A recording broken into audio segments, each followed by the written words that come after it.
In this video, I'll show you how to install TikTok on your Samsung Smart TV in just a few easy steps. Step 1.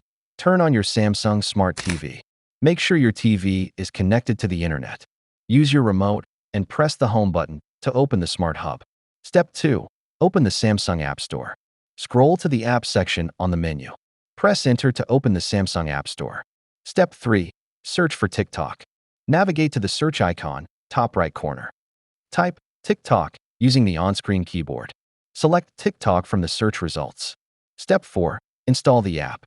Click on the Install button. Await for the installation to finish. Step 5. Launch TikTok. Once installed, open the app. You can browse TikTok without logging in, or sign in with your account to like, comment, and follow creators.